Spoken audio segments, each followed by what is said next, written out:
நிச்சயமாக அதற்கு பேட்டி கொடுக்கும். வேறு எந்த கட்சிகள் நிறைய கட்சி இருக்குது, அதெல்லாம் இப்படி ஓப்பனா பேச முடியுமா? எது எது பேசணுமோ அதைத்தான் பேச முடியும். தொடர்ந்து ஸ்டாலின் அவர்கள் வந்து இந்த பெண்களுக்கு பாதுகாப்பு இருக்கு அப்படின்னு தொடர்ந்து இப்ப கூட மகளிர் மாநாட்டில் பேசிட்டு இருக்காரு. ஆனா நேற்று கூட வந்து சென்னையில வந்து ஒரு குடும்பத்தையே வந்து வெட்டி இன்றைக்கும் நடந்திருக்குது. இப்ப நான் வரும்போது ட்வீட் போட்டு தான் வந்திருக்கிறேன். தினம் நடக்குதுங்க, ஒரு நாள் 2 நாள் நடக்கல. தினந்தோறும் தமிழகத்தில் பாலியல் சீட்டல் நடந்து கொண்டேதான் இருக்குது. இந்த ஆட்சியில் கண்டுகொள்ளவே இல்லை, அதுக்குண்டான நடவடிக்கை எடுக்கல. எனக்கு ஸ்டாலின் பேசுறாரு, உங்க பத்திரிகை ஊடகம் தானே வருது, அந்த செய்தி வச்சுதான் நாங்க சொல்றோம். இன்றைக்கும் நடந்திருக்குதாக செய்தி வந்திருக்குது. செய்தி அடிப்படையில் நான் ட்விட்டர்ல நான் போட்டிருக்கிறேன். கூட்டணி பலமாயிடுச்சு உங்க தரப்புல சொல்லப்பட்டாலுமே கூட இது வந்து ஒரு அழுத்தத்தினால சேர்ந்த கூட்டணி அப்படின்னு எதிர்கட்சியினர் விமர்சனம் பண்றாங்க. அப்படிதான் ஏங்க கூட்டணி வரலைன்னா கூட்டணி வரலைமாங்க. அப்புறம் 4 மாசத்துக்கு முந்தைய உங்க டிவி பத்திரிகையில் என்ன சொன்னீங்க? எடப்பாடி பழனிசாமி கடை விரிச்சு வச்சுட்டு இருக்காரு, யாரும் வரலைங்க. கூட்டணி எல்லாம் வந்தவருக்கு என்ன சொல்றீங்க? ஆஹா இது அழுத்தம் கொடுத்து வந்ததுன்னு சொல்றீங்க. இதெல்லாம் வேண்டுமென்று திட்டமிட்டு எதிர்கட்சிகள் அவதூறு பிரச்சாரத்தை பரப்பிட்டாங்க. ஒன்றும் நடக்காது. தெளிவாக நாங்கள் பேட்டியே கொடுத்துட்டோம். பாரத பிரதமர் நரேந்திர மோடி அவர்கள் அங்கே வந்து முதல் கூட்டம் தேர்தல் நடைபெற்ற அந்த மதுராந்தகம் கூட்டத்தில் வந்து அழகாக பேசினார். அந்த கூட்டம் முடிந்த பிறகு நாங்கள்லாம் எங்களுடைய கூட்டணி கட்சி தலைவர்கள்லாம் ஒன்றாக இணைந்து அற்புதமான பேட்டி கொடுத்தோம். உங்கள் தொலைக்காட்சியெல்லாம் வந்திருக்குது.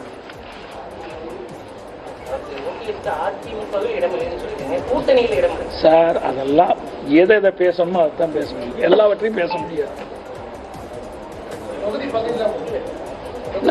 ஒவ்வொரு கட்சியும் எல்லா கட்சியும் முடிவெற்ற பிறகுதான் தொகுதி பங்கெடுப்பாங்க. இன்னும் சில கட்சியோட நாங்கள் பேசிட்டு இருக்கிறோம். அந்த கட்சிகள்லாம் ஒருங்கிணைத்த பிறகு நீங்க சொன்ன மாதிரி எந்தெந்த தொகுதி யாரா இருக்கு, எவ்வளவு சீட்டு முதல் பிரிக்கப்படும், அப்புறம் எந்தெந்த தொகுதி பிரிக்கப்படும். நான் ஏற்கனவே சொன்னேன் 210 தொகுதி எங்களுடைய கூட்டணி வெற்றி பெறும். அதுல எந்த மாற்று கருத்தும் கிடையாது.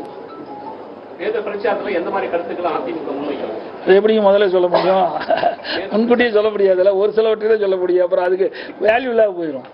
தேர்தல் என்பது மக்கள் எல்லாம் அவரோட எதிர்பார்த்துட்டு இருக்கிறாங்க. தமிழகத்தில் திராவிட முன்னேற்ற கழகத்தை அகற்றப்பட வேண்டும், அது எல்லா மக்களிடத்திலையும் ஆழமாக பதிந்து விட்டது. மாற்றுனா அதிமுக தான் ஆட்சிக்கு வரணும். ஏன்னா அதிமுக ஆட்சியில் ஒரு சிறப்பான ஆட்சி கொடுத்தோம்.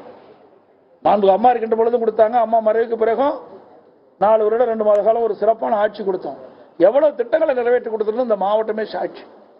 தமிழகம் முழுவதும் ஒவ்வொரு மாவட்டத்திலும் ஒவ்வொரு சட்டமன்ற தொகுதியிலும் அதிமுக ஆட்சி இருக்கின்ற பொழுது மக்கள் கொடுத்த கோரிக்கை நாங்கள் நிறைவேற்றி தந்திருக்கிறோம். ஆனால் திமுக ஆட்சியில் அப்படி இல்லை.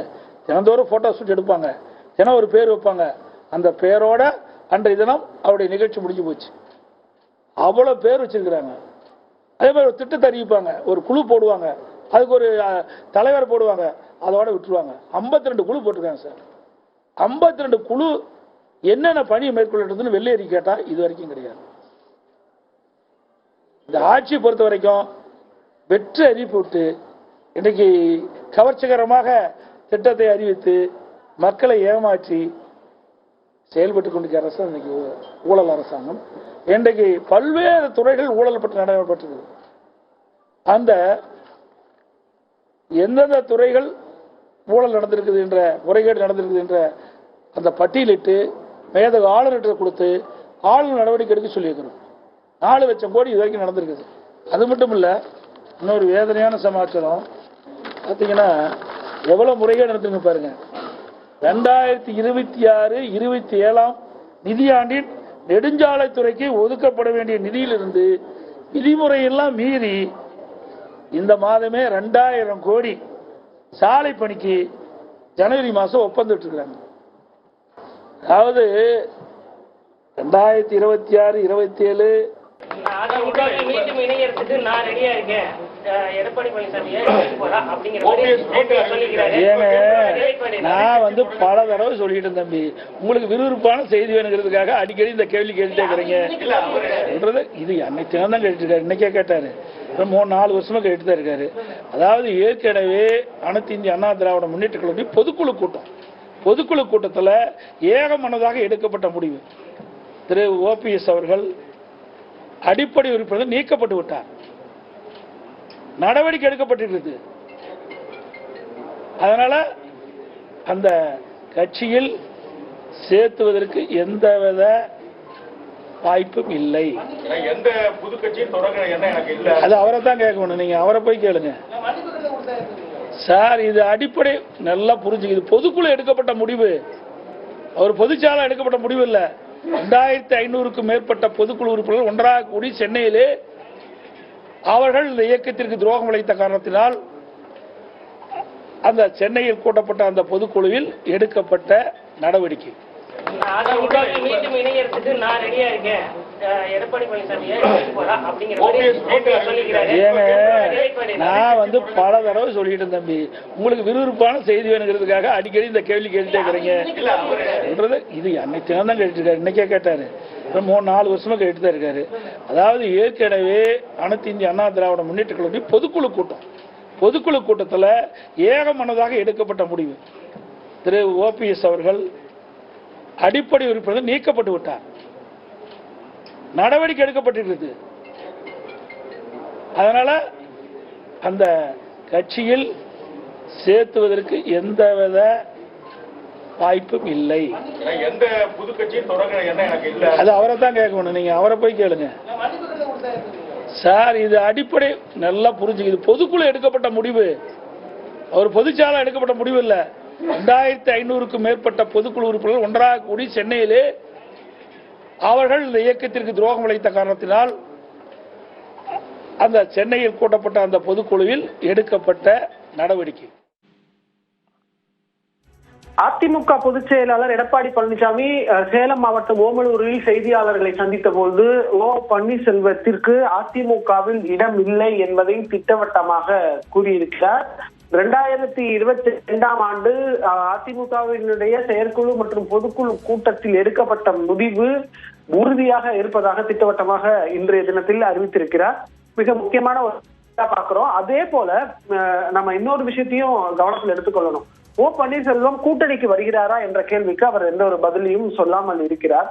இன்றைய காலகட்டத்தில் பன்னீர்செல்வம் அதிமுகவில் வர முடியாது, அவருக்கு இடம் இல்லை என்பதை மீண்டும் எடப்பாடி பழனிசாமி திட்டவட்டமாக அவருக்கு இடம் இல்லை என்பதை மறுத்திருக்கிறார். இந்த தேனியில் செய்தியாளர்களை சந்தித்த பொழுது அதிமுகவின் பிரிந்த சக்தியில் ஒன்றிணைய வேண்டும், அதற்கு நான் தயாராக இருக்கிறேன், தேர்தலில் போட்டியிடுவது குறித்து நாங்கள் முடிவு செய்யவில்லை, இந்த அவங்க துவக்கி இருக்கக்கூடிய அதிமுக தொண்டர்கள் உரிமை மீட்பு கழகமே தேர்தலில் போட்டியிடுவதற்காக அல்ல, தொண்டர்களின் உரிமையை மீட்பதற்காகத்தான் என்ற ஒரு விளக்கத்தை கொடுத்திருந்தார் பன்னீர்செல்வம். அதன் அடிப்படையில் தற்போது செய்தியாளர்களின் சந்திப்பில் எடப்பாடி பழனிசாமியிடம் இது குறித்து கேள்வி கேட்கப்பட்டது, பன்னீர்செல்வத்திற்கு வாய்ப்பு இருக்கிறதா என்று. ஆனால் அதை மறுத்திருக்கிறார் எடப்பாடி பழனிசாமி. திட்டவட்டமாக தாங்கள் எடுத்திருக்கக்கூடிய அந்த முடிவில் உறுதியாக இருப்பதால் அதிமுகவில் முன்னாள் முதலமைச்சர் பன்னீர்செல்வத்திற்கு இடம் இல்லை என்பதை மீண்டும் ஒரு முறை அழுத்தம் திருத்தமாக சொல்லியிருக்கிறார். கூட்டணி பற்றி கேட்டதற்கு அவர் எந்த ஒரு பதிலும் சொல்லவில்லை. ஏனால் கூட்டணியில யார் வேண்டுமானாலும் சேரலாம் என்ற ஒரு சூழல் இருக்கிறது. ஏற்கனவே டிடிவி தினகரன் அதிமுக கூட்டணியில என்டிஏவோட சேர்ந்து இந்த தேர்தலை சந்திக்க போகிறார். பன்னீர்செல்வத்தை என்டிஏ கூட்டணிக்கு வரும்படி அவரும் அழைப்பு விடுத்திருந்தார். இப்போ பன்னீர்செல்வம் கட்சியில் சேர்த்துக் கொள்ள முடியாது என்பதை உறுதியாக இருக்கிறார்கள். ஆனால் கூட்டணிக்கு வாய்ப்பு இருப்பதாகத்தான் நாம் இதன் மூலம் எடுத்துக்கொள்ள முடிகிறது. அதிமுக கூட்டணிக்கு பன்னீர்செல்வம் வருவாரா அல்லது அதிமுக சின்னத்தில் தான் போட்டியிடுவேன் என்ற ஒரு கருத்தை அவர் பல பேரிடம் ஏற்கனவே சொல்லி வந்திருந்தார் பன்னீர்செல்வம். ஆகையால் அந்த சின்னத்தை கோரப்போகிறாரா என்ற நாம் பொறுத்திருந்துதான் பார்க்க வேண்டும் அவர் என்ன முடிவு எடுக்கப் போகிறார் என்று. இதுவரையிலும் தேர்தலில் போட்டியிடுவது தொடர்பாக பன்னீர்செல்வம் எந்த ஒரு முடிவும் இன்றைய தினத்தில் எடுக்கவில்லை என்பதுதான் நமக்கு இருக்கக்கூடிய தகவலாக இருக்கிறது. அப்படிப்பட்ட சூழ்நிலையில் எடப்பாடி பழனிசாமியின் இந்த முடிவு மிக கவனத்தில் எடுத்துக்கொள்ள வேண்டிய ஒன்றாக பார்க்க வேண்டியிருக்கு.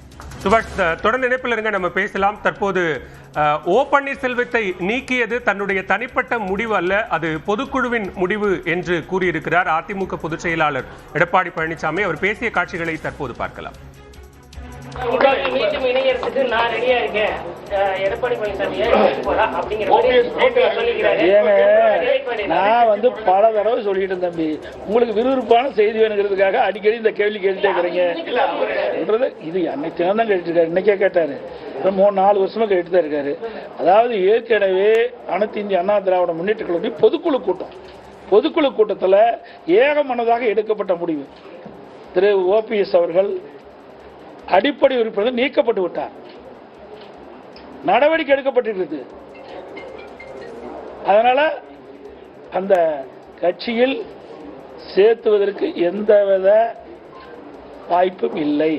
எந்த புது கட்சியும் தொடங்க எண்ணம் எனக்கு இல்ல. அது அவரை தான் கேட்கணும், நீங்க அவரை போய் கேளுங்க சார். இது அடிப்படை நல்லா புரிஞ்சுக்குது. பொதுக்குழு எடுக்கப்பட்ட முடிவு, அவர் பொதுச்சாலை எடுக்கப்பட்ட முடிவு இல்ல. 2500க்கும் மேற்பட்ட பொதுக்குழு உறுப்பினர்கள் ஒன்றாக கூடி சென்னையிலே அவர்கள் இந்த இயக்கத்திற்கு துரோகம் இழைத்த காரணத்தினால் அந்த சென்னையில் கூட்டப்பட்ட அந்த பொதுக்குழுவில் எடுக்கப்பட்ட நடவடிக்கை.